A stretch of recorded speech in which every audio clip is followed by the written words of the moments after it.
جی السلام علیکم، کیا حال ہے؟ سب لوگ خیریت سے ہیں؟ رات جو کچھ ہوتا رہا وہ اب ہم آپ کے سامنے پیش کریں گے۔ ایک تو جنگ سے ریلیٹڈ 4 بڑی خبریں ہیں، ایک افغانستان سے متعلقہ خبر بھی ہے، وہ بھی ہم اس وقت آپ کے سامنے رکھتے ہیں۔ پوری رات میزائل چلتے رہے، ایران سے اسرائیل کے اوپر، اسرائیل سے ایران کے اوپر، ہر طرف ہاہاکار تھی، تباہی تھی، بربادی تھی۔ پتہ نہیں یہ دونوں ملک مل کے کرنا کیا چاہتے ہیں۔ اور اس کے ساتھ ساتھ پھر گلف سٹیٹس کے اوپر بھی رات کو حملہ کیا ہے، ایران نے حملہ کیا ہے۔ اس کی کچھ ڈیٹیلز جو ہیں وہ ابھی ہمارے ساتھ سامنے آئی ہیں، لیکن زیادہ جو تباہی ہوئی ہے اس کی پوری ڈیٹیل ہم اگلے ویلاگ کے اندر پورے اعداد و شمار کے سامنے رکھیں گے کہ جناب یہ وہاں پہ نقصان ہوئے ہیں اور اس طرح جنگ جو ہے اس کی نوعیت تبدیل ہو رہی ہے۔ ویسے 4 بڑی خبریں ہیں جو آپ کے سامنے رکھ رہے ہیں۔ ایک تو یہ ہے کہ امریکہ کا ایک اور بحری بیڑا جو ہے جارج ڈبلیو بش وہ آ گیا ہے یہاں پہ۔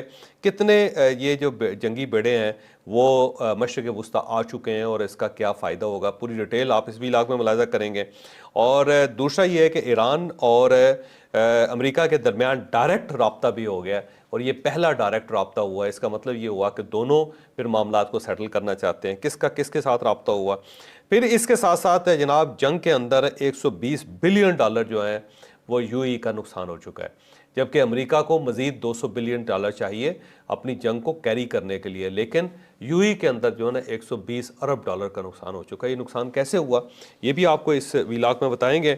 اور اسحاق ڈار صاحب سے ریلیٹڈ ایک خبر آئی ہے چائنا سے، وہ بھی بڑی ڈیفرنٹ خبر ہے، وہ بھی اسی ویلاگ میں آپ کو بتائی جائے گی۔